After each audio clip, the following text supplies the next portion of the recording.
Class 10-এর চলতড়িৎ অর্থাৎ current electricity অধ্যায়টা আমরা এবারে পড়ব।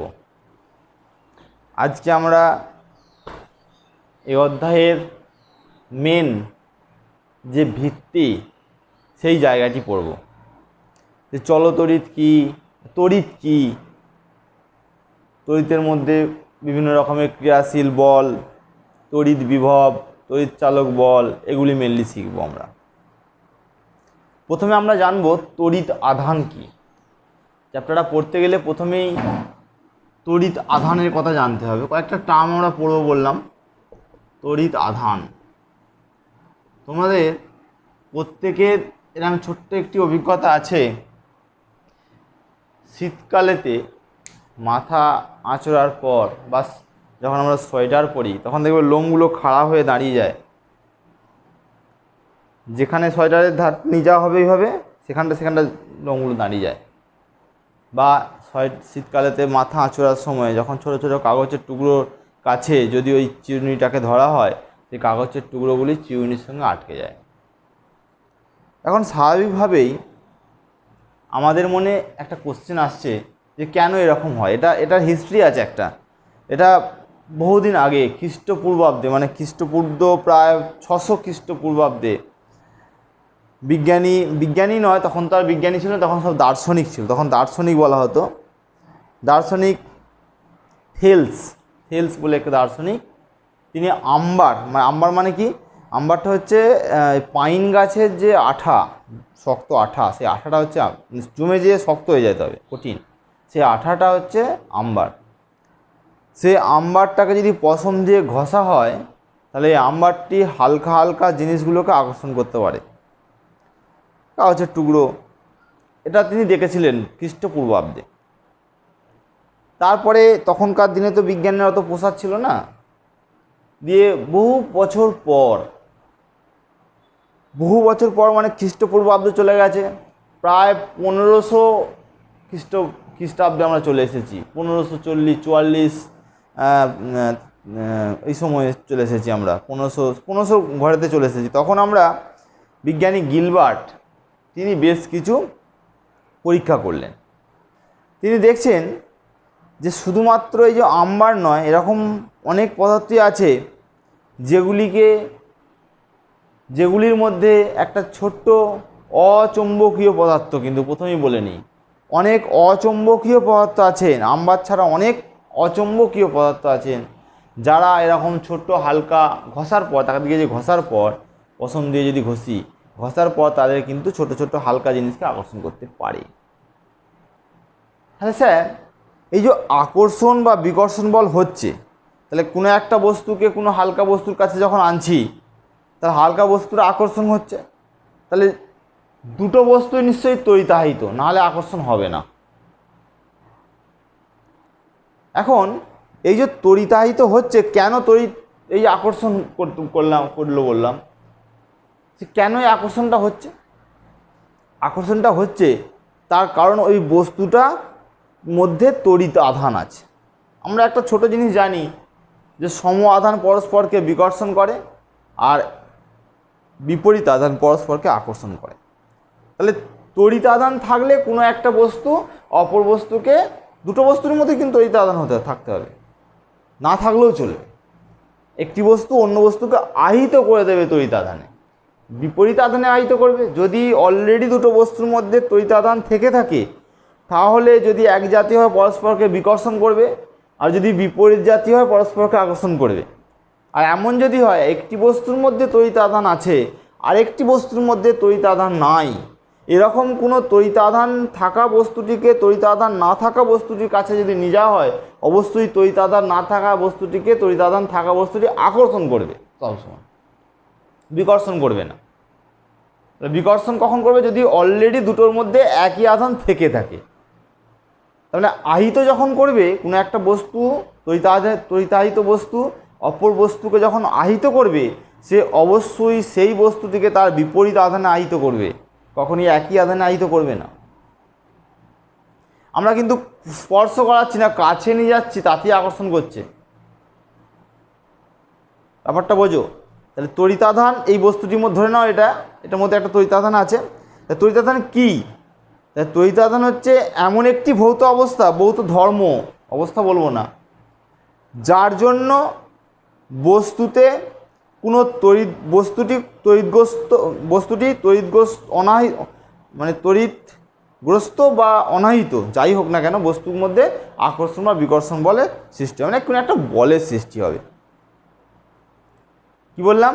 তড়িতাধান হচ্ছে এমন একটি ভৌত ধর্ম যে ধর্মের ফলে তড়িতাহিত বস্তুটি অপর কোনো তড়িতাহিত বা অনাহিত বস্তুর মধ্যে বিকর্ষণ বা আকর্ষণ সৃষ্টি করতে পারে।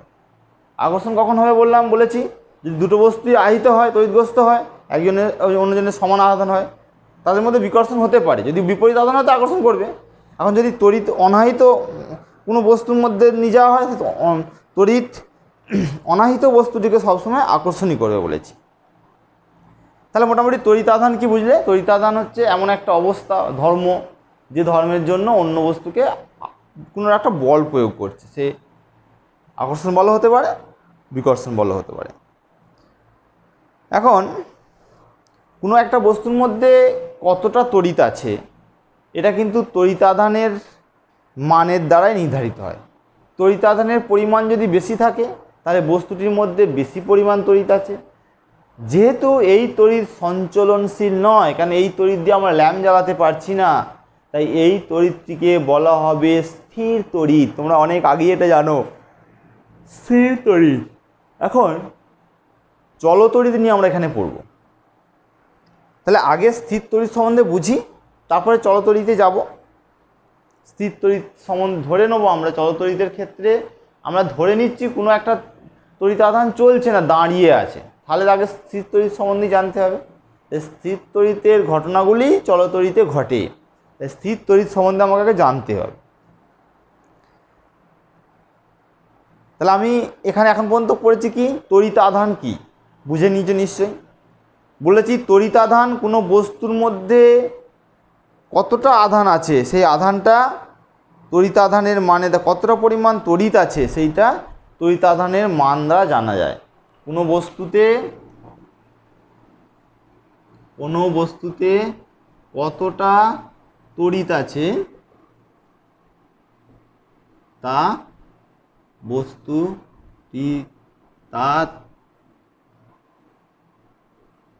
তাহা তড়িতাধানের মান দ্বারা জানা যায়। তড়িতাধানের পরিমাণ দ্বারা জানা যায়।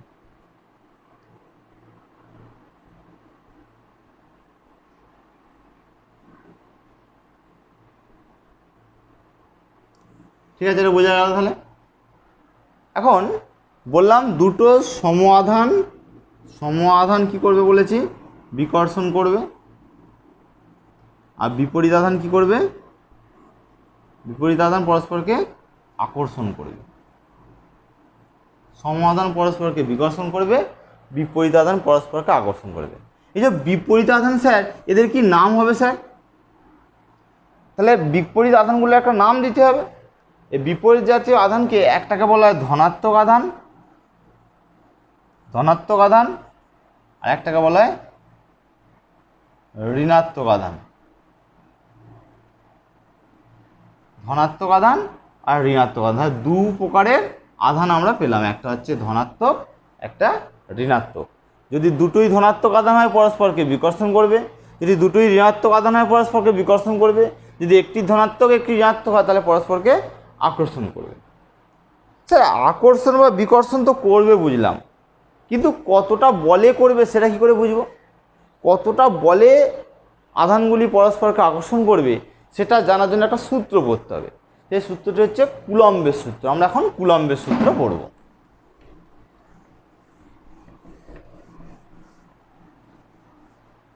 কুলম্বের সূত্র।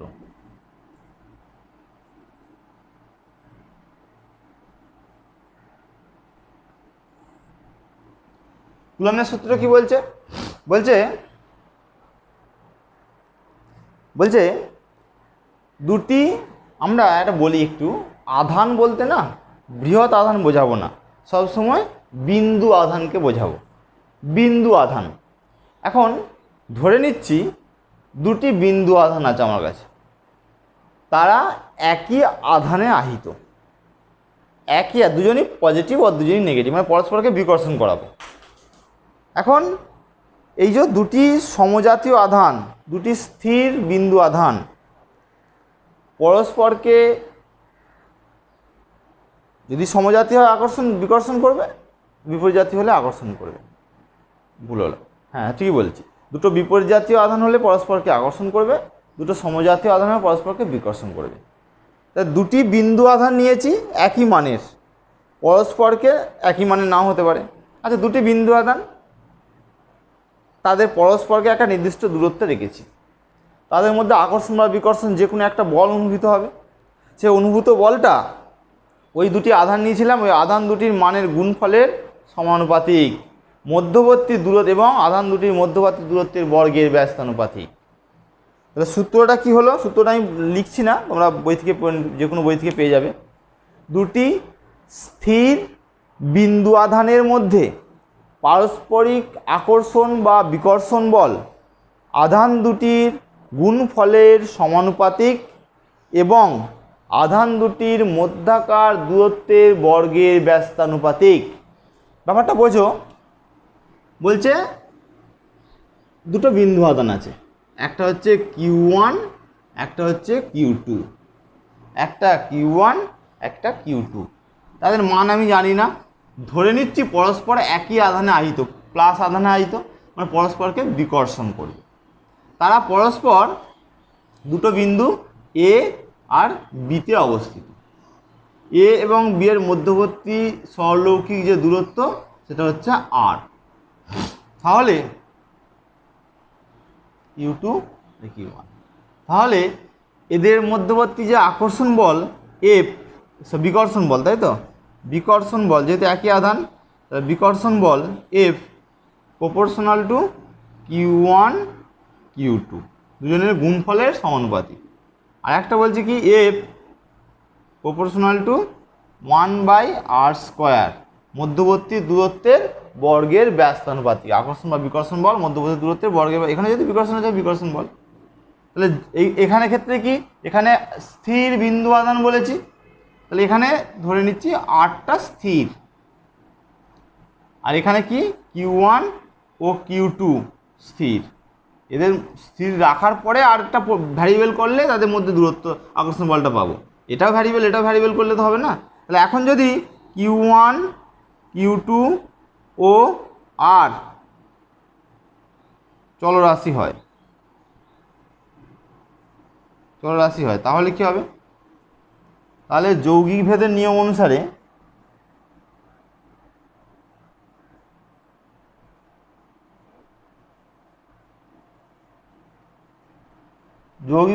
অনুসারে F proportional to Q1 Q2 by R²। তাহলে এফকে যদি সমান করি তাহলে কী হবে? একটা কনস্ট্যান্ট দিতে হবে K, Q1 Q2 by R²। কেটা কি? কে একটা ধ্রুবক, কে একটি, এখানে লিখছি, হ্যাঁ, কে একটি ধ্রুবক। ইয়া কিসের উপর নির্ভর করে? মাধ্যমের উপর নির্ভর করে। আর কিসের উপর নির্ভর করবে? একক কি পদ্ধতিতে পরিমাপ করছে আকর্ষণ বল সেটার উপর নির্ভর করে। তাহলে এটা কে একটি ধ্রুবক, ইহা মাধ্যমের প্রকৃতি ও এককের পদ্ধতির উপর নির্ভর করে।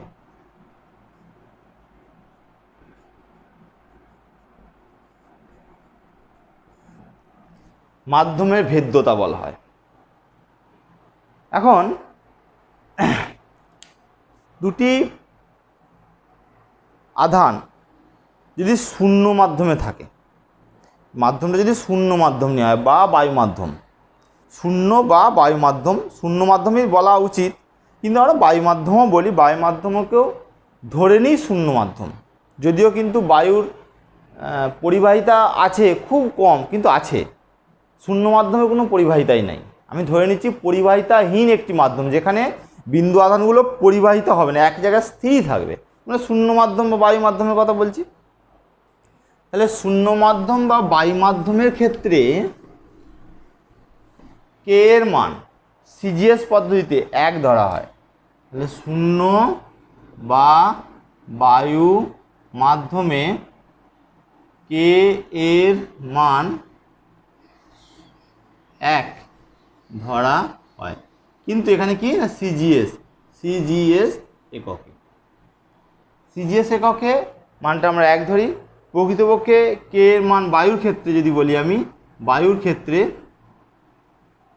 কে এর মান কত হয়, এটা শূন্য মাধ্যমের ক্ষেত্রে কিন্তু এটা শূন্য মাধ্যমে লিখি, আর কে বায়ুর মাধ্যমের ক্ষেত্রে কে এর মান 1.4টে জিরো আছে, 3টে জিরো আছে, 3টে জিরো, 5 2 8। তাহলে এতটা গ্যাপ বলে আমরা কে ঢেউ খেলিয়ে 1ই ধরছি, প্রায় 1 বায়ু মাধ্যমের ক্ষেত্রে। তো উষ্ণতাটা কিন্তু 25-20 ডিগ্রি সেলসিয়াস, হ্যাঁ 20 ডিগ্রি সেলসিয়াস উষ্ণতা এটা ধরছি আমরা, পরিবাহিতা যে ভেদ্যতা। এখন ভালো করে দেখো, যদি কে এর মান 1 হয়, যদি কে এর মান 1 হয়, তাহলে এফ সমান কি কোথা দাঁড়াচ্ছে, Q1 Q2 by r square. তো এফ সমান Q1 Q2 by r square. ধরে নিচ্ছি এই দুটো বিন্দু আধানের মান 1, ধরি দুটি বিন্দু আধানের মান 1। আমি কি করতে চাইছি একটু পরে বুঝতে পারবে। তাহলে কি হচ্ছে, ধরে নিচ্ছি তাহলে Q1 = Q2 = Q ধরে নিচ্ছি। তাহলে এফ সমান কি পাচ্ছি বলো তো, Q বাই আর স্কোয়ার। এখন যদি এফ সমান 1 ডাইন হয়, আর সমান 1 সেন্টিমিটার হয়, তাহলে কিউ স্কোয়ার সমান কত হবে 1। তাহলে কিউ সমান কত হবে +-1। তাহলে হয় দুটি ধনাত্মক আধান অথবা দুটি ঋণাত্মক আধান, একক আধান। পরস্পরকে যদি দুটি আধানকে, আমি দুটি আধানের মান জানি না এখন, দুটি আধানকে যদি পরস্পরকে 1 সেন্টিমিটার দূরে রাখার ফলে তাদের মধ্যবর্তী শূন্য মাধ্যমে কিন্তু 1 ডাইন বল কাজ করে, তাহলে সে আধান দুটিকে বলবো আমরা একক আধান বা 1 ESU। ভালো করে শুনে নাও, শূন্য মাধ্যমে বা বায়ু মাধ্যমও বলতে পারো, সমপ্রকৃতির এবং সমমানের দুটি বিন্দু আধান 1 সেন্টিমিটার ব্যবধানে থেকে যদি পরস্পরের প্রতি 1 ডাইন বিকর্ষণ বল প্রয়োগ করে, তাহলে ওই বিন্দু আধান দুটির মানকে, প্রত্যেকটি আধানকে সিজিএস পদ্ধতিতে একক আধান বা 1 ESU ইলেকট্রোস্ট্যাটিক ইউনিট বলা হয়, একে 1 স্ট্যাট কুলম্ব বলা হয়। তাহলে আমি এখানে কি কি পেয়েছি, আবার সংজ্ঞাটা আমি আরেকবার রিপিট করে দিচ্ছি। শূন্য মাধ্যমে বা বায়ু মাধ্যমে সমপ্রকৃতির এবং সমমানের দুটি বিন্দু আধানকে পরস্পর 1 সেন্টিমিটার দূরে থেকে যদি পরস্পরের মধ্যে 1 ডাইন বিকর্ষণ বল প্রয়োগ করে, তখন প্রত্যেকটি আধানকে সিজিএস পদ্ধতিতে 1 ESU বা 1 আধান, একক আধান বলা হয়। তাহলে একক আধান বা ESU আধানটা আমরা বুঝতে পারলাম কি জিনিস, এখান থেকে আমরা ESU এর সংজ্ঞা পেলাম। ESU এর সংজ্ঞা এটা তোমরা নিজেরা বই থেকে লিখে নেবে, যেটা বললাম এটি। এখন যদি এটা এসআই পদ্ধতিতে হতো তাহলে কী হতো, এসআই পদ্ধতিতে ওই শূন্য বা বায়ু মাধ্যমে এসআই, এবারে এটা হচ্ছে সিজিএস পদ্ধতিতে, এটা কি ইএসইউটা কি, ইলেকট্রোস্ট্যাটিক ইউনিট।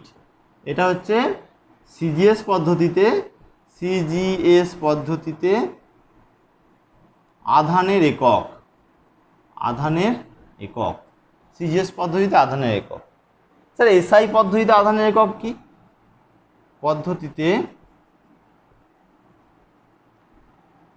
ইতে, হ্যাঁ ঠিকই ছিল, আধানের একক কুলম, সি, শুধু সি বা কুলম যা হচ্ছে বাংলায় লিখতে পারো, কয়শো ল ময় বয়, কুলম, সি।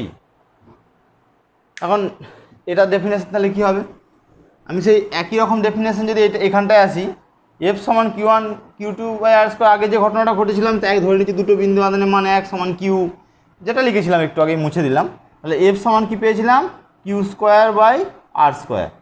এখন এফ ইকুয়াল টু যদি 1 নিউটন হয়, হ্যাঁ বলা হয়নি সিজিএস পদ্ধতিতে 1 কুলম, আর এসআই পদ্ধতিতে এটা হয়নি, এটা এটা এটা নয়, এসআই পদ্ধতিতে কে এর মান সেটা কিন্তু শূন্য বা বায়ু মাধ্যম যাই হোক না কেন, শূন্য বা বায়ু, প্রায় তো একই হয়, বায়ু মাধ্যম, শূন্য বা বায়ু মাধ্যম, মানটা হচ্ছে কত 9 × 10⁹ এর মানটা বলেছি আমি, এককটা এখন বলছি না, একটু পরে আমি বলছি, 9 × 10⁹।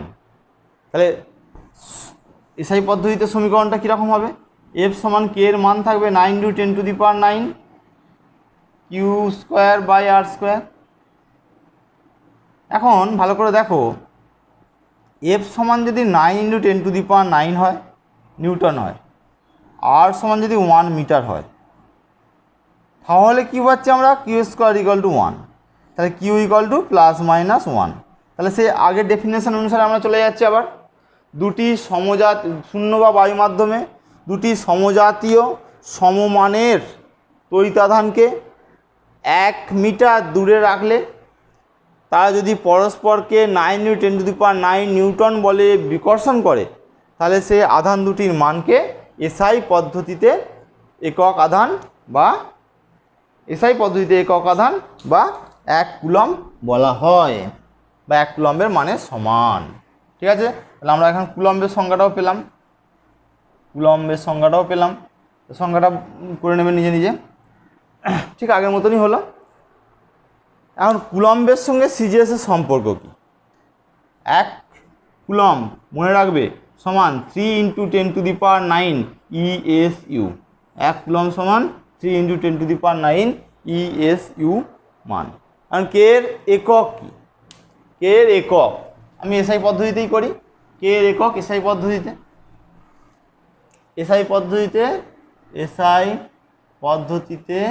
কে এর একক, কে কে কী বলা হয়, মাধ্যমের ভেদ্যতা, পারমিয়েটিবিলিটি আর কি, মিডিয়াম।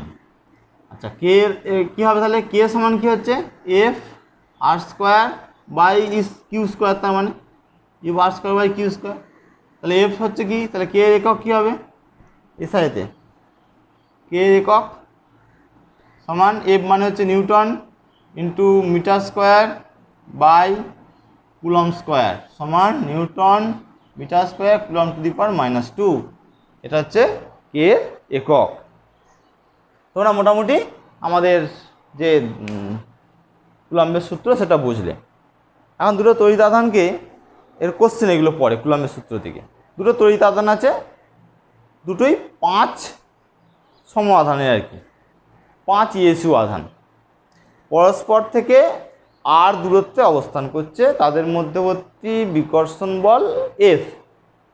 এখন তাদের দূরত্ব দ্বিগুণ করলে তাদের মধ্যবর্তী বিকর্ষণ বলের মান কত হবে, বাড়বে না কমবে, দূরত্ব বাড়াচ্ছি তার মানে কমে যাবে, কত কমবে, আর স্কোয়ারের সঙ্গে কমে, মানে 2 গুণ বাড়ালে 2 স্কোয়ার মানে 4 গুণ কমে যাবে।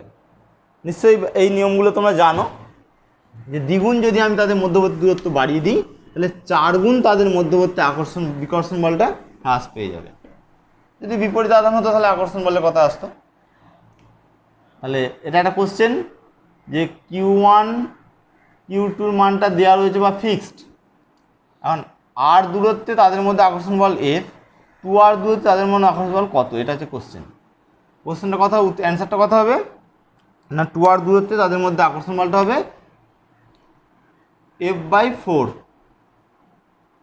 4 গুণ হ্রাস পাবে, যেহেতু দূরত্ব দ্বিগুণ হয়ে গেছে, 4 গুণ হ্রাস করে দেখাতে হবে। তাহলে তাহলে এফ সমান কি করে দেখাচ্ছি অ্যান্সারটা।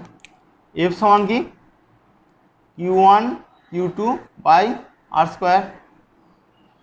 এখন দ্বিতীয় ক্ষেত্রে কি হয়েছে, এফ ড্যাশ সমান কি হয়েছে Q1 Q2 by 2r square সমান Q1 Q2 by 4r square সমান 1/4 ইন্টু এফ। তাহলে এফ ড্যাশ সমান কি হচ্ছে এফের থেকে 4 গুণ হ্রাস পেয়েছে। ঠিক সিমিলারলি দূরত্ব যদি অর্ধেক করে দেওয়া হতো তাহলে কী হতো, অর্ধেক দূরত্বের জন্য মানে r/2 দূরত্বের জন্য কী হবে, দূরত্বের জন্য আকর্ষণ বল 4 গুণ বৃদ্ধি পেয়ে যাবে। মানে r/2 মানে কি r/2 স্কোয়ার, 2 স্কোয়ারটা উপরে চলে যাবে। r/2 এর জন্য দেখো কী হচ্ছে, তাহলে এফ ডবল ড্যাশ, এটা তো ফিক্সড 1 নম্বর সমীকরণ, এটা নিয়ে কোনো সমস্যা নেই। এটা 2 নম্বর সমীকরণ এলো। 3 নম্বর সমীকরণ এফ ডবল ড্যাশ, মানে এটা আমি 1/r এর করছি, আমি ডবল ড্যাশ করছি, পরীক্ষার সময় তোমরা ড্যাশই করবে যদি এটা করবে না। সমান কী হচ্ছে Q1 Q2 বাই r/2 তার স্কোয়ার সমান কী হচ্ছে না 4 Q1 Q2 by r square সমান 4 ইন্টু এফ। দেখো 4 গুণ বৃদ্ধি পেয়ে গেছে। তাহলে একটা কোশ্চেন, খুব ইম্পর্টেন্ট কোশ্চেন এগুলো, যে কখন বৃদ্ধি পাবে কখন হ্রাস পাবে। তাহলে এই ধরনের কোশ্চেন পড়তে পারে, বা এদের মধ্যবর্তী এরকম বলতে পারে দুটো Q1 Q2 মান বলে দেওয়া আছে, তাদের মধ্যবর্তী আকর্ষণ বল বের করতে হবে। এটা একটা অঙ্ক দিচ্ছি, তাহলে তুমি অঙ্কটা দেখো, প্র্যাকটিস করে নেবে। বলছে বায়ু মাধ্যমে একটা আধান আছে 20 ESU আর একটা আধান আছে 15 ESU। পরস্পর থেকে বায়ু মাধ্যমে তারা কত দূরত্বে আছে না, বায়ু মাধ্যমে 10 সেন্টিমিটার দূরত্বে আছে। তোমাদের বইতে দিয়ে আছে কোশ্চেনটা, তাই ব্যাখ্যা করছি আমি এটাই। 10 সেন্টিমিটার দূরত্বে আছে। এখন এদের মধ্যে ক্রিয়াশীল আকর্ষণ বল কত, তাহলে সব সিজিএসে দেওয়া রয়েছে। তাহলে এফ সমান কী হবে Q1 Q2 বাই কী লিখবে প্রথমে, আমরা জানি কুলম্বের সূত্রানুসারে দুটি বিন্দু আধানের মধ্যে আকর্ষণ বল, বিন্দু আধান Q1 এবং Q2 মধ্যে আকর্ষণ বল এফ সমান এটা, যেখানে আর হচ্ছে Q1 এবং Q2 মধ্যবর্তী দূরত্ব, যেটা লিখতে হয় একটা স্টেটমেন্ট দিয়ে। এক্ষেত্রে Q1 Q2 মানটা কত বলে দিয়েছে 20 ESU, একক বসাবে, একক বসালে পুরোপুরি আমাকে এ দিতে হবে, কিন্তু 15 ESU আকর্ষণ বলের মানটা বলতে হবে বাই আর স্কোয়ার, মানে 10 সেমি স্কোয়ার। দরকার ছিল না একক বসানোর। তাহলে 15 ইন্টু 20, 20 ইন্টু 15 বাই 10 10 100 ডাইন সমান 5 3 ডাইন, 3 ডাইন আকর্ষণ বল বিকর্ষণ বল তাদের মধ্যে প্রযুক্ত হবে। এবার আমরা একটা নতুন পার্টে আসছি। এই অঙ্কটা হয়ে গেল, অঙ্কটা বুঝলে নিশ্চয়ই প্রবলেমটা। এবারে আমরা একটা নতুন পার্টে আসছি। এরে বিপদে পড়ে গেলাম তো। এখন আমরা তড়িৎ ক্ষেত্র, তড়িৎ বিভব এবং বিভব প্রভেদ সম্বন্ধে পড়ব। এখন একটা ছোট্ট এক্সাম্পল দিই, তোমরা যেটা বুঝতে পারবে। আমি সবসময় বিন্দু আধান নিচ্ছিলাম, আমি আর এখন বিন্দু আধান নেবো না, এটা বৃহৎ মানের বিন্দু আধান নেবো, বৃহৎ মানে নেবো, এক ছোট মাধ্যমের নয়, বৃহৎ একটা আধান। Let it is plus Q, plus capital Q দিই যাতে বৃহৎ বলে বোঝা যায়, বড় হাতের লিখি। এই আধান একটা বিন্দুতে আছে, এই বিন্দুতে আছে, এই বিন্দুটাকে আমি ও বিন্দু ভাবছি।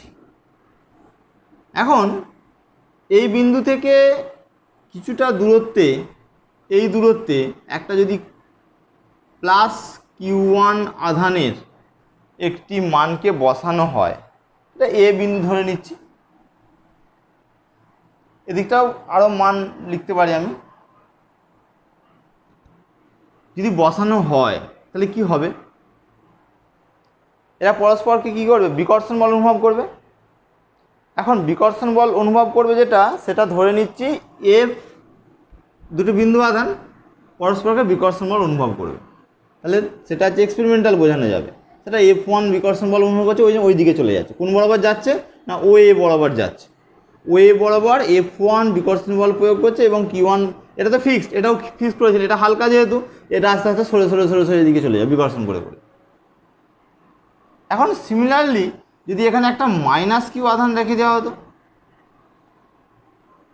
মাইনাস কিউ আধান রেখে দেওয়া হতো, তাহলে কী হতো, তাহলে এই মাইনাস কিউ আধান তো বি বিন্দুতে রেখে দেওয়া হয়েছে, তাহলে এ কী করতো না F2 বলে পরস্পরকে আকর্ষণ করতো, F2 বলে পরস্পরকে আকর্ষণ করতো। এখানটা মুছে দিই, কেন বি বিন্দু তো বিন্দুটাই লাস্ট করে দিয়েছি, এদিকে তো আসছে না।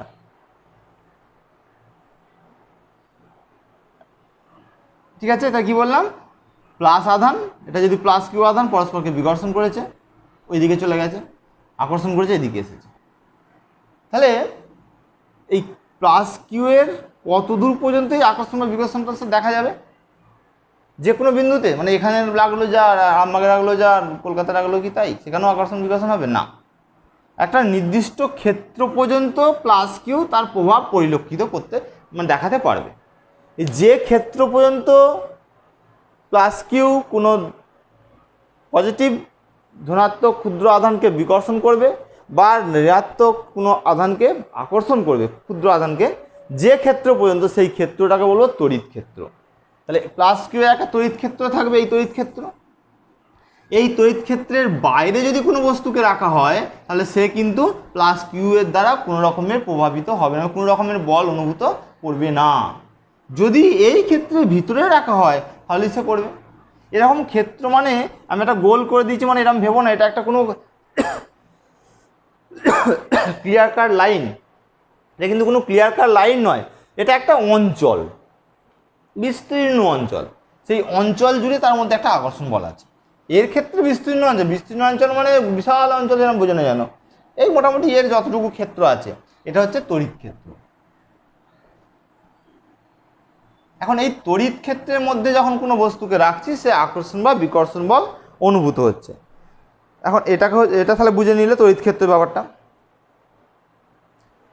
তড়িৎ ক্ষেত্রের রাখার ফলে এ আকর্ষণ করেছে কেন বিপরীত আধান, একে বিকর্ষণ করেছে কেন, এ হচ্ছে পরস্পর সম আধান। এখন আমি ধরে নিচ্ছি কোনো একটা বস্তুকে, ধরে নিচ্ছি এইখানে ডি বিন্দু দিচ্ছি, এখানে একটা কিউ প্লাস কিউ পজিটিভ আধান, একক ধনাত্মক আধান নিচ্ছি না, একক ধনাত্মক আধান যদি নিই, তাহলে কি হবে, এখানে রাখার পরে সঙ্গে সঙ্গে কী হবে, এটা ধনাত্মক, এটা ধনাত্মক, পরস্পর কী করে বিকর্ষণ করবে। এবং কী হবে বলেন, যেহেতু ধনাত্মক আধানকে ডি বিন্দুতে রাখা হয়েছে, তাহলে পরস্পরকে বিকর্ষণ বল অনুভব করবে।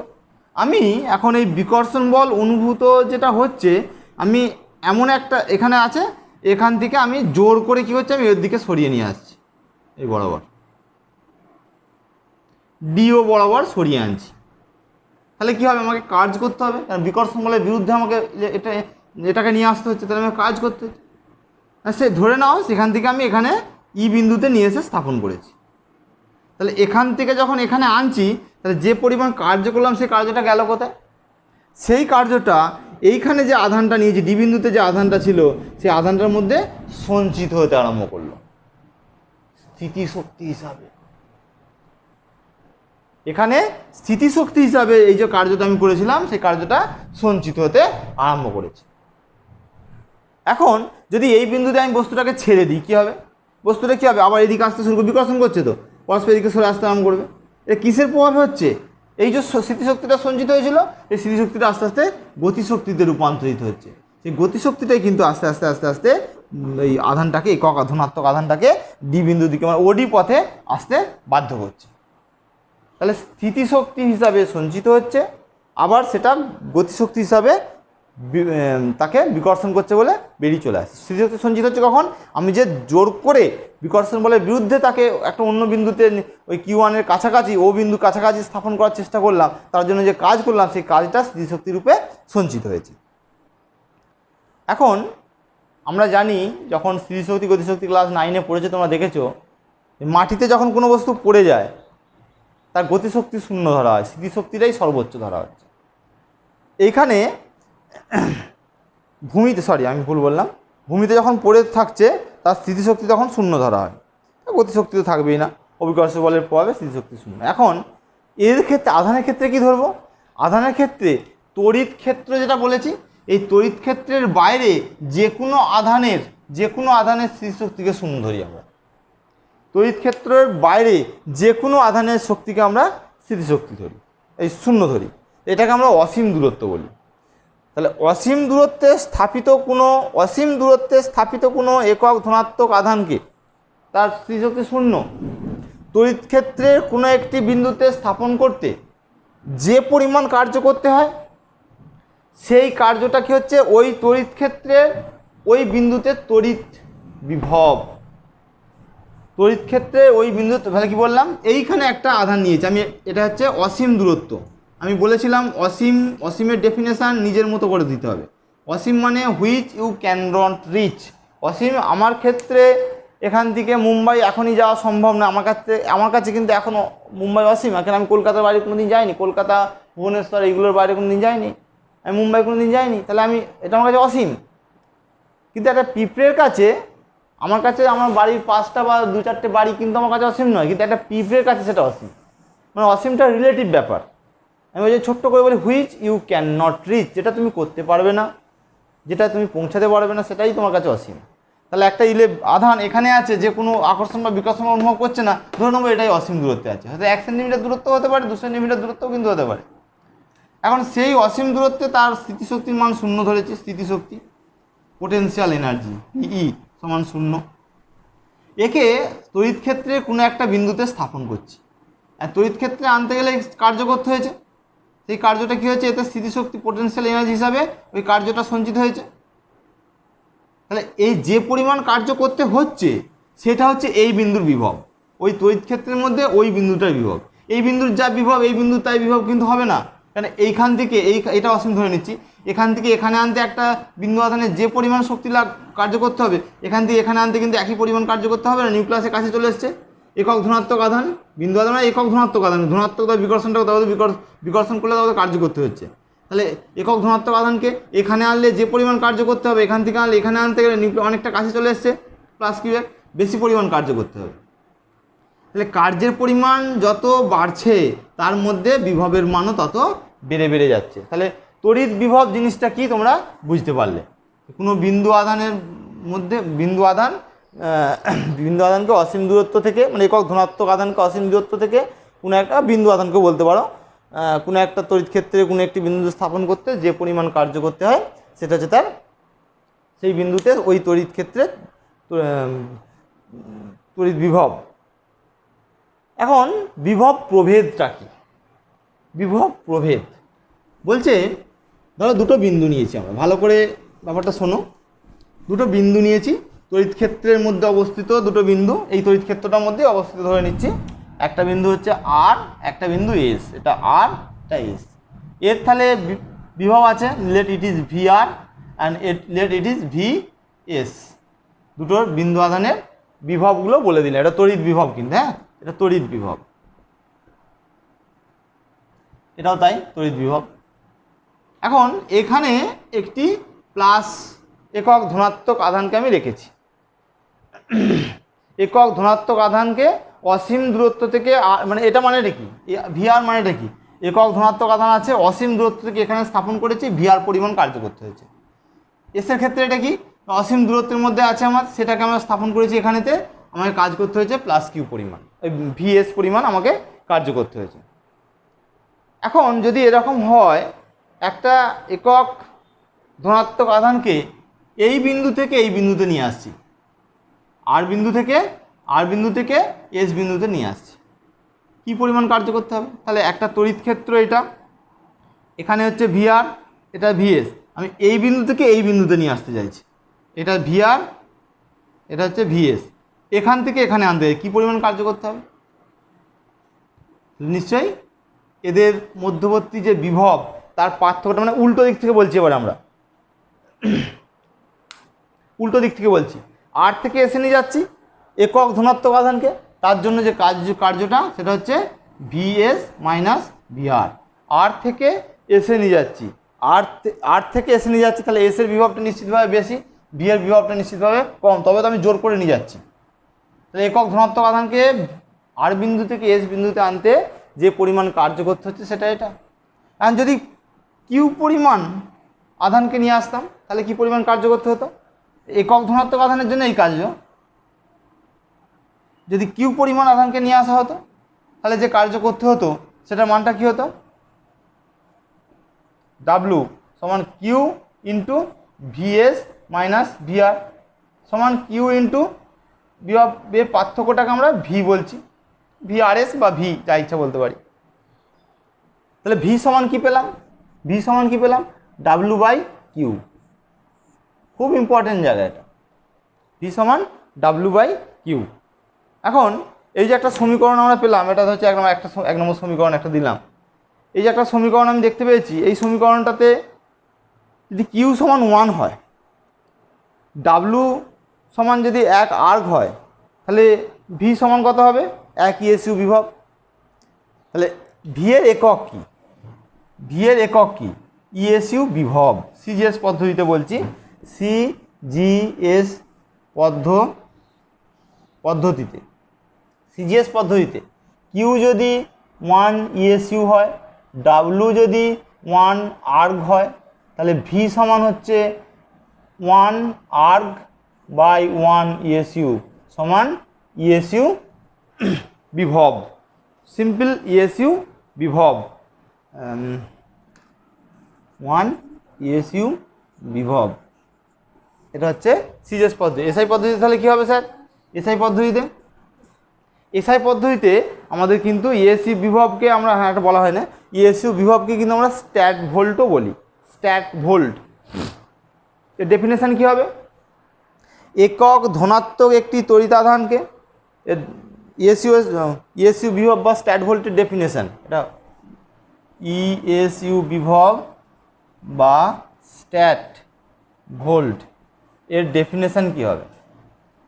এর ডেফিনেশন হচ্ছে, বলছে কোনো একটা তড়িৎ ক্ষেত্র আছে, সেই তড়িৎ ক্ষেত্রের দুটো বিন্দুর, একটা বিন্দুতে একটা তড়িতাধান আছে, অপর একটি বিন্দুতে আরেকটি তড়িতাধান আছে। এখন একটি ধনাত্মক আধান, দুটোই কিন্তু, হ্যাঁ, একটি 1 ESU এর ধনাত্মক আধান আছে, তাকে এক বিন্দু থেকে অন্য বিন্দুতে নিয়ে যাচ্ছি। ভালো করে বোঝো, এই যেটা হচ্ছিল আর কি, হ্যাঁ, এইখান থেকে এখানে নিয়ে যাচ্ছি। 1 ধনাত্মক আধান, 1 ESU এর পজিটিভ আধান আর কি, হ্যাঁ, 1 ESU এর পজিটিভ 1 ESU, এক ধনাত্মক আধান নিয়েছি আমরা। সেই একক আধান যেটা নিয়েছি, ধনাত্মক একক আধান, সেই একক আধানটাকে এক বিন্দু থেকে অন্য বিন্দুতে নিয়ে যাওয়ার জন্য কত সেন্টিমিটার নিয়ে যাব? নিয়ে গেলে যে পরিমাণ কার্যকর্তা, সেটা কি হচ্ছে? 1 আর্গ। তার যে বিভব, সেটাই হচ্ছে 1 ESU বিভব। ডেফিনেশন অনুসারে যখন আমরা বলবো তড়িৎ ক্ষেত্রে অবস্থিত একটি বিন্দু থেকে অপর একটি বিন্দুতে 1 ESU ধনাত্মক আধানকে নিয়ে যেতে যদি 1 আর্গ কাজ করতে হয়, তাহলে ওই দুটি বিন্দুর বিভব প্রভেদকে 1 ভোল্ট, 1 ESU বিভব বা স্ট্যাট ভোল্ট বলা হয়। ESU বিভব বা স্ট্যাট ভোল্ট বলা হয়। এখন যদি এসআই পদ্ধতিতে হতো, তাহলে কি হতো? এই ঘটনাটা যদি এসআই পদ্ধতিতে হয়, তাহলে কি হবে? তাহলে এসআই পদ্ধতিতে এটাই আসছি। এসআই পদ্ধতিতে ভি সমান কী ছিল? W/Q। ডাব্লু সমান কী হবে তখন? 1 জুল। কিউ সমান কী হবে? 1 কুলম। তখন ভি সমান কী হবে? ভোল্ট। বলছে তখন তাহলে ডেফিনেশনটা কি বলবো? তার মানে কি হচ্ছে, বিভব প্রভেদের, এই যে বিভবের পার্থক্য যেটা দেখেছিলাম, বিভব প্রভেদের এসআই এককে ইউনিট কি হবে? ভোল্ট। সিজিএস এর ইউনিট কি হবে? ESU বিভব বা স্ট্যাট ভোল্ট। তাহলে এর ডেফিনেশনটা কি হবে? এর ডেফিনেশনটা হচ্ছে যে তড়িৎ ক্ষেত্রে অবস্থিত এক বিন্দু থেকে অপর একটি বিন্দুতে 1 কুলম, 1 ESU নয়, আর এক বিন্দু থেকে অপর একটি বিন্দুতে 1 কুলম কোনো তড়িতাধানকে নিয়ে যাওয়ার জন্য যে 1 জুল পরিমাণ কার্য করতে হলে, তখন ওই দুটি বিন্দুর বিভব প্রভেদকে 1 ভোল্ট বলা হয়। তাহলে 1 ভোল্ট এবং 1 স্ট্যাট ভোল্ট এবং 1 ভোল্টের ডেফিনেশনগুলো বুঝলে, এটা খুব ইম্পর্টেন্ট, মনে রাখবে, এটা শর্ট কোশ্চেন পড়বে। 1 ESU সমান 300 ভোল্ট, 1 ESU সমান 300 ভোল্ট, এটা খুব ইম্পর্টেন্ট।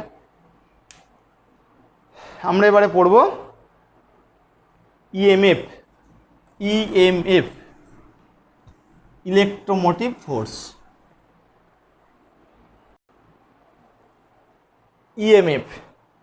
EMFটা কি? তোমরা সেল বা কোষ বা ব্যাটারি সম্বন্ধে জানো, বিভিন্ন জায়গাতে, ঘড়িতে, টর্চে, বিভিন্ন জায়গাতেই ব্যাটারির কাজ আমাদের আছে। এখন ব্যাটারিতে তোমরা ভাবো টর্চে সুইচ দিলাম লাইট জ্বললো, বা ঘড়িতে লাগিয়ে দিলাম সুইচ দিলাম সঙ্গে সঙ্গে ঘড়ি চলতে আরম্ভ করে দিল। তো এই যে ঘড়ি চললো বা ব্যাটারি লাইট জ্বললো, এটা কিসের জন্য হচ্ছে? ব্যাটারি থেকে কী এমন জিনিস তৈরি হচ্ছে? তার মানে ব্যাটারি এমন একটা যন্ত্র যে যন্ত্রে তড়িৎ প্রবাহ তৈরি হয়। যখন কোনো জিনিস, এতক্ষণ ধরে যা পড়েছি ভালো করে শোনো, সব কিন্তু বিন্দু আধান নিয়ে বলেছি। এবারে তড়িৎকে আমি প্রবাহিত করানোর চেষ্টা করছি। একটা যন্ত্র নিচ্ছি, যে যন্ত্রের কোনো শক্তিকে, সাধারণভাবে রাসায়নিক শক্তিকে বিদ্যুৎ শক্তিতে বা তড়িৎ শক্তিতে রূপান্তরিত করতে পারবো, তাকে বলবো আমরা তড়িৎ কোষ। তাহলে এখানে তড়িৎ কোষ কী, একটা ছোট কোশ্চেন আসতেও পারে। তড়িৎ কোষ কী? এখানে কোষ কিন্তু কয়কা তালবস্য মধ্যাহ্নস্য নয়।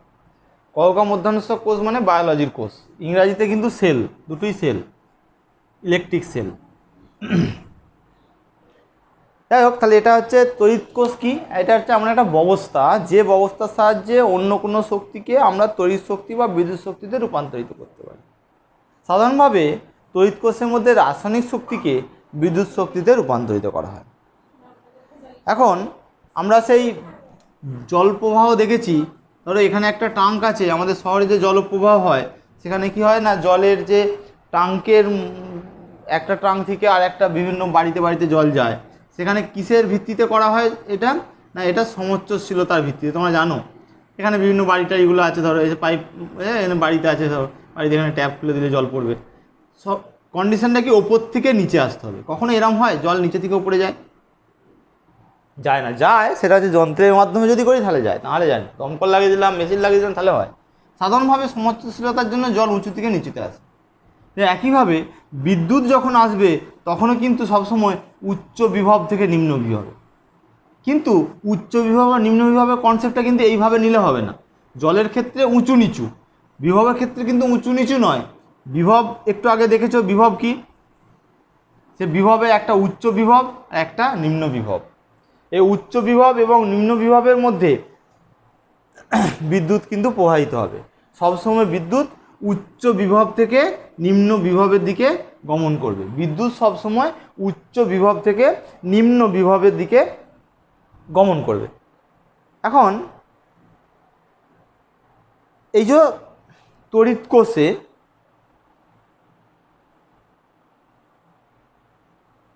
তাহলে যখনই আমরা একটা তড়িৎ কোষের মধ্যে দিয়ে বা ব্যাটারির মধ্যে দিয়ে সুইচ জ্বাললাম, এখানে একটা বোতামের মতো থাকে দেখবে, হ্যাঁ, তখনই কি হয় বলো দেখিনি?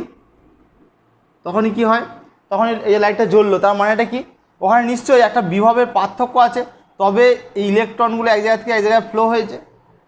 এই যে বিভবের পার্থক্যটা করছে, যে কে কে করছে? বিভব পার্থক্যটা কে বজায় রাখছে? তড়িৎ কোষ থেকে যে শক্তি, তড়িৎচালক বল বা ইএমএফ, সেই বিভবের পার্থক্যটা রাখে।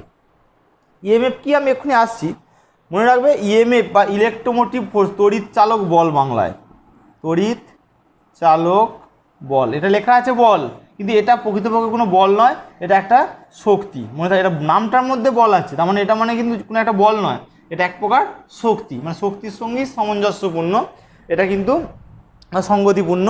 তড়িৎ চালক বল মানে বলের সঙ্গে কোনো রকমের সঙ্গতিপূর্ণ নাই। এখন কিভাবে একটা ব্যাটারি বা তড়িৎ কোষকে ডিফাইন করি? আমরা ক্লাস 6-7-এ পড়েছি, একটা লম্বা লাইন একটা ছোটো লাইন দিয়ে প্রকাশ করি। লম্বা লাইনটা সাধারণভাবে পজিটিভ, ছোটো লাইনটা সাধারণভাবে নেগেটিভ। আর ব্যাটারিটা মানে এবার যুক্ত করা আছে, মানে সেই আমাদের যেটা বোতামের দিক, ব্যাটারি একটা বোতামের দিক থাকে।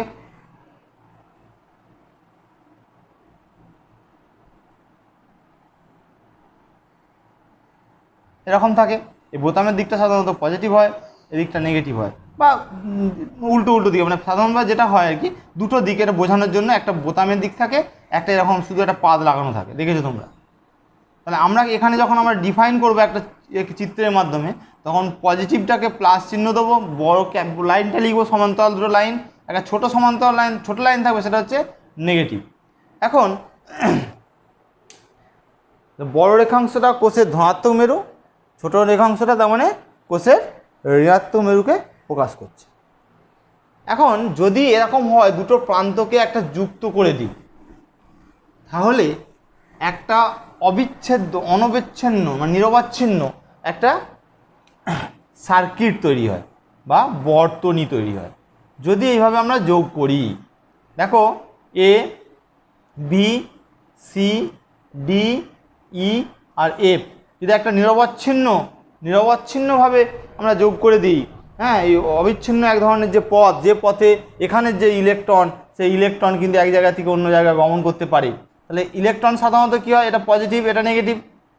তাহলে পজিটিভ আর নেগেটিভ হলেও এটা মনে রাখবে, আমি ধরে নিচ্ছি এটা হচ্ছে তার মানে কি পজিটিভ মানে ধনাত্মক, আর এফটা হচ্ছে নেগেটিভ বা ঋণাত্মক।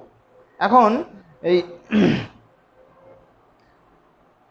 কোষের আমি যেটা বলছিলাম, হ্যাঁ, তাহলে কি বলছে এফ হচ্ছে ঋণাত্মক, তাহলে এ তাহলে নিশ্চিতভাবে উচ্চ বিভবে আছে আর এফ সবসময় নিম্ন বিভবে আছে। এ উচ্চ বিভবে আছে আর হচ্ছে এফ নিম্ন বিভবে আছে। আর কোষের বাইরে একটি ধনাত্মক একক মেরু, এটা হচ্ছে একটা ধনাত্মক একক মেরু, একক আধান। সেই আধানটা যদি আসে তাহলে এটা উচ্চ বিভবটা নিম্ন বিভব, উচ্চ বিভব থেকে নিম্ন বিভবে আসবে, সে এই পথে আসবে, এই পথে আসবে, এই পথে আসবে, এই পথে আসবে, এই পথে আসবে, এখানে এসে থেমে যাবে। এখন এখানে এই যে এটা নিরবচ্ছিন্ন যে পথ, এটা হচ্ছে তার মানে একটু আগেই বললাম তড়িৎ বর্তনী। তাহলে যখন এইভাবে এসে ঋণাত্মক মেরুতে এসে পৌঁছে গেল, এখন ঋণাত্মক মেরু থেকে পজিটিভ মেরুতে কোষের ভিতরে কিভাবে আসবে, কোষটার ভিতরে মানে আমি যখনই এটা যদি বিভব বেশি এখানে বিভব কম, তাহলে যখনই আমি এখানে একটা ছেড়ে দিলাম আধানকে, এসে সো করে এখানে এসে চলে এলো। কিন্তু কোষের ভিতরটার মধ্যে কীভাবে এসে যাতায়াত করবে, এখানে এসে চলে সব ইলেকট্রনগুলো যদি আস্তে আস্তে সব এখানে চলে আসে, তখন এইটা মানে ধনাত্মক আধানগুলো যদি এখানে চলে আসে, তাহলে এইটা তখন তো ধনাত্মক আধান যুক্ত হয়ে যাবে, এটা তখন ঋণাত্মক আধান যুক্ত হয়ে যাবে। তার মানে এটাকে যদি সবসময় এদের যে বিভবটা যদি বজায় রাখতে হয়, এটা উচ্চ বিভব এটা নিম্ন বিভব, তাহলে ডেফিনেটলি এখানের যে ধনাত্মক আধানগুলো সেগুলো আস্তে আস্তে তড়িৎ কোষের মধ্য দিয়ে এইখানে এসে পৌঁছাতে হবে। এখন এই ধনাত্মক মেরুতে যে আমি নিয়ে আসবো ঋণাত্মক মেরু থেকে, তার জন্য একটা কার্য করতে হবে। তাহলে এখানে তো কোনো বিভব পার্থক্য দেখাচ্ছি না আমি, একটা কার্য করতে হবে। যে কার্য করতে হবে সেটা কি বলবো, তড়িৎ শক্তি ছাড়া অন্য কোনো শক্তি দিয়ে এই কাজটা করছি আমরা, সেই কার্যটাকে আমরা বলবো ইএমএফ বা ইলেকট্রোমোটিভ ফোর্স। তাহলে ছোট্ট ডেফিনেশন কী হবে, কোষের ভিতরে ঋণাত্মক প্রান্ত থেকে ধনাত্মক মেরুতে একক ধনাত্মক একটি আধানকে স্থানান্তরিত করতে যে পরিমাণ কার্য করতে হয় তাকে কোষটির তড়িৎ চালক বল বা ইলেকট্রোমোটিভ ফোর্স বলা হয়। এসআই পদ্ধতিতে এসআই পদ্ধতিতে তড়িৎ চালক বলের ইএমএফ এর একক হচ্ছে কি না ভোল্ট, VOLT, ভোল্ট।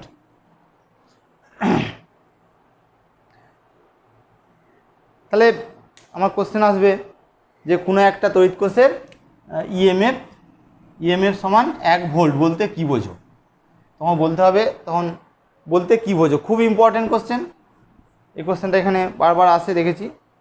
এটা বলতে বোঝাবে কি 1 কুলম কোনো ধনাত্মক তড়িৎ আধানকে ব্যাটারির ঋণাত্মক মানে তড়িৎ কোষের ঋণাত্মক প্রান্ত থেকে ধনাত্মক প্রান্তে আনার জন্য 1 জুল কার্য করতে হবে। 1 ভোল্ট সমান W বাই, এই মাত্র আমি পড়ে এসেছি W/Q সমান V। যেহেতু সেই একই রকমইভাবে তাহলে 1 কুলম আধানকে ব্যাটারির ইএমএফ যেহেতু বলে, তাহলে ব্যাটারি কথা এসে তড়িৎ কোষের কথা এসে গেল, তড়িৎ কোষের ঋণাত্মক প্রান্ত থেকে ধনাত্মক প্রান্তে আনার জন্য 1 জুল কার্য করতে হবে। তাহলে তার জন্য ওই ইএমএফটা হচ্ছে 1 ভোল্ট। এবারে আমরা পড়ব তড়িৎ প্রবাহ মাত্রা। তাহলে এতক্ষণ ধরে তড়িৎকে আমি এক জায়গা থেকে অন্য জায়গায় ঘোরালাম একটা তড়িৎ কোষের মধ্য দিয়ে, এখন কতটা তড়িৎ যাচ্ছে সেটা এবার তাহলে আমার পরিমাপ করতে হবে। সেটা পরিমাপ করার জন্য আমাদের তড়িৎ প্রবাহ মাত্রা টার্মটা পড়তে হবে। তড়িৎ প্রবাহ মাত্রা, তড়িৎ প্রবাহ মাত্রাটা কি বলছে, কোনো পরিবাহীর মধ্য দিয়ে তড়িৎগ্রস্ত কণার যে প্রবাহ সেটা হচ্ছে তড়িৎ প্রবাহ। কোনো পরিবাহীর মধ্য দিয়ে তড়িৎগ্রস্ত কণা, আমি বলিনি কিন্তু ইলেকট্রন বা প্রোটন এসব বা ধনাত্মক আধান এসব কিছু বলিনি, তড়িৎগ্রস্ত কণার যে প্রবাহ সেটাকে বলছি আমরা তড়িৎ প্রবাহ। এখন পরিবাহীর যে কোনো প্রস্তুচ্ছেদের মধ্য দিয়ে একক সময়ে যে পরিমাণ তড়িৎগ্রস্ত কণা প্রবাহিত হয় তা হলো তড়িৎ প্রবাহের পরিমাণ। পরিবাহীর কোনো একটি প্রস্তুচ্ছেদ নিয়েছে, একটা পরিবাহী আছে এখানেতে, এই পরিবাহীর এই প্রস্থচ্ছেদটার কথা ভাবছি। এখানটা দিয়ে প্রতি সেকেন্ডে, প্রতি একক সময় মানে প্রতি সেকেন্ডে যে পরিমাণ তড়িৎগ্রস্ত কণা প্রবাহিত হয় সেটা হচ্ছে তড়িৎ প্রবাহের পরিমাণ। এই তড়িৎ প্রবাহের পরিমাণ বা তড়িৎ প্রবাহ মাত্রা, এটাই হচ্ছে তড়িৎ প্রবাহের পরিমাণ বা তড়িৎ প্রবাহ মাত্রা, একক সময়ে যে পরিমাণ তড়িতাদান প্রবাহিত হয়। এখন যদি টি সময়ে কিউ পরিমাণ আধান প্রবাহিত হয়, তাহলে কি হবে? কিউ পরিমাণ আধান প্রবাহিত হয়, তাহলে একক সময়ে কত আধান প্রবাহিত হবে? একক সময়ে প্রবাহিত আধান সমান কিউ বাই টি। এখন এসআই পদ্ধতিতে তড়িৎ প্রবাহ মাত্রার একক হচ্ছে অ্যাম্পিয়ার।